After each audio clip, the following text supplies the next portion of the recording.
İslam ümmeti açısından Kudüs'ün önemi gerçekten çok büyüktür. Çünkü Kudüs bütün Müslümanların ortak olarak cem olması gerektiği bir noktadır. İslam birliğinin, Müslümanların gerçek anlamda özgürlüğünün en önemli simgesidir. Geçmişte Peygamber Efendilerimiz e, gerçekten de bütün hak namına gerçekleştirmiş oldukları vaazları ve nasihatleri ve tebliğlerini bu topraklarda gerçekleştirmiştir. Ve biliyoruz ki Hz. Muhammed Mustafa sallallahu aleyhi ve sellem Efendimizin Miraç mucizesi esnasında Kudüs'e Mekke'den getirildiğini biliyoruz ve burada bütün peygamberlerle birlikte namaz kıldığını, yani birlik içerisinde olunması gerektiğinin kanıtını bizlere gösterdiğini biliyoruz. Dolayısıyla Kudüs Müslümanlar açısından bu kadar önemlidir. Şu anda dünyada Müslümanların özgürlük namına, bağımsızlık namına İlk yapması gereken hareketlerden bir tanesi Kudüs'ün özgürlüğü için çalışmaktır. Bundan başka herhangi bir çıkış yolu söz konusu değildir. Nekbe Filistinler açısından oldukça önemli bir tarihi bir olay. İşgalci Siyonist İsrail Devleti'nin kurulduğu 1948 yılının 14 Mayıs'ının bir sonrası günü başlayan bir süreç var Filistin'de.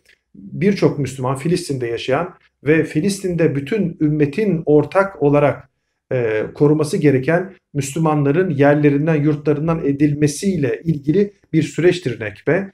Bu nasıl gerçekleşti? 1948'e gelinen süreçte özellikle Müslümanların Kudüs'e sahip çıkmaması nedeniyle Nekbe'nin yaşandığını, yani son işgalin 1948, onun öncesinde 1917 İngiliz manda yönetimi dönemi, daha sonra 1948 işgalci İsrail devletinin ilan edilmesi ve tabii ki daha da büyük bir felaket olan 1967 yılındaki hadiseler. Bütün bunların sebebi şu: Müslümanlar tarihte ne zaman Kudüs'e sahip çıkmaya karar vermişlerse birlik içerisinde hareket etmişler.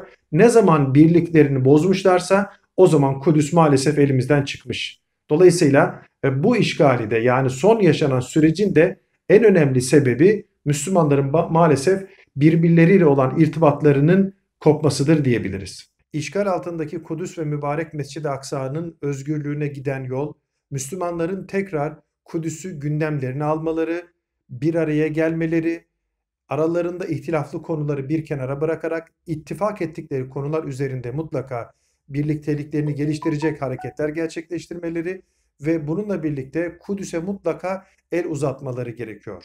Müslümanın Müslümandan başka dostunun olmadığını hepimiz çok iyi biliyoruz. Bu dini öğretilerimizde de, ayetlerimizde, hadislerimizde de bize vaaz ediliyor. Ancak neden yol alamıyoruz? Bunun çeşitli sebepleri var. Her ne sebep olursa olsun mutlaka bunları bir kenara bırakarak Müslümanların birlik içerisinde hareket etmesi gerekiyor. Bir de tabii ki en önemli sorun şu: Müslümanları bir araya getirecek bir halifenin olmaması, yani bir liderin olmaması. Tarihte biz nasıl hilafet müessesesini kullanarak birçok problemimizi çözmüşsek, mutlaka bu konuda da, yani Kudüs'ün ve mübarek Mescid-i Aksa'nın kurtulması için mutlaka ve mutlaka özellikle İslam dünyasının bir araya getirecek bir halifeye ihtiyacı var. Herkesin ortak olarak kabul etmiş olduğu bir lidere ihtiyaç vardır. Müslümanın Müslümanla kardeşliğinin bağlantısı oldukça önemli. Bunu sürekli ön planda tutmak gerekiyor. Peki neyi gerektiriyor bu? Kardeşine el uzatmayı gerektiriyor. Çünkü komşusu açken tok yatan bizden değildir diyoruz. Yine özellikle Kudüs ve Mescid-i Aksa ile ilgili söylemek gerekirse, oradaki kardeşlerimiz bizim kardeşlerimiz. Ve orada bütün ümmet adına bir ribat nöbeti gerçekleştiriyorlar. Bir nöbet görevi gerçekleştiriyorlar. Bu anlamda kardeşlik vazifesi olarak o kardeşlerimize, Kudüs'e ve mübarek Mescid-i Aksa'ya mutlaka el uzatmamız gerekiyor. Hepimizin bildiği gibi 1948 yılından bu yana Filistin toprakları ve Kudüs işgal altındadır. Siyonist işgalci İsrail, İslam ümmetinin bağrına hançer gibi saplanmış, tam 72 yıldır Filistinli kardeşlerimiz bu işgalci rejimin zulmü altında inim inim inlemektedir.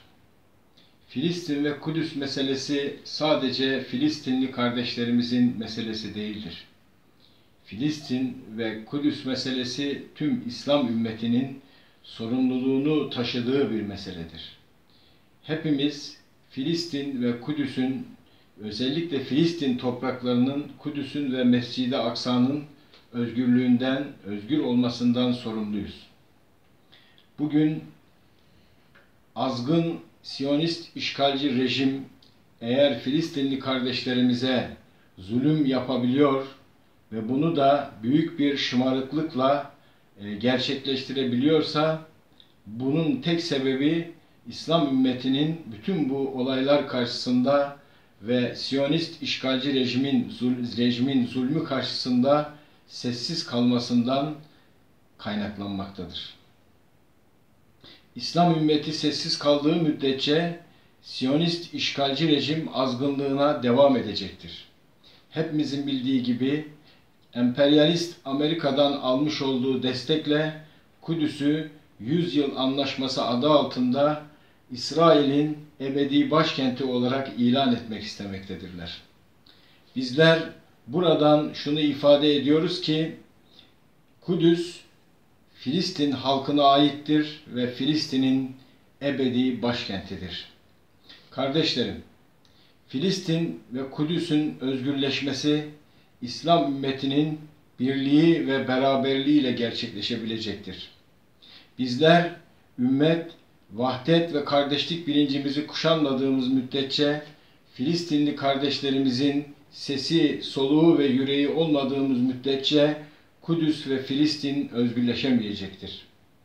Bu anlamda üzerimize düşen vazifeyi mutlaka yapmamız, Filistinli kardeşlerimizin feryatlarını bütün bir yeryüzüne duyurmak anlamında çaba ve gayret sarf etmeliyiz.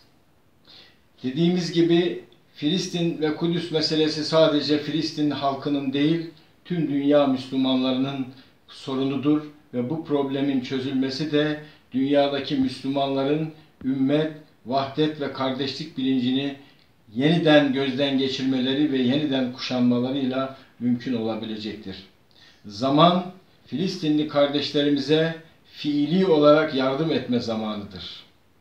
Amasız ve fakatsız Filistin'de işgalci Siyonist rejime karşı mücadele eden, direnen kardeşlerimizin yanında olabilmeliyiz.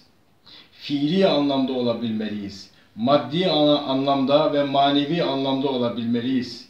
Filistinli kardeşlerimizin mücadelesini duyurmak anlamında üzerimize düşen bütün görevleri ve vazifeleri yerine getirmek noktasında en ufak bir tereddüt dahi göstermemeliyiz. Rabbimiz inşallah bizleri özgür Filistin'de ve özgür Mescid-i Aksa'da alnımızı secdeye koyabilmeyi nasip etsin.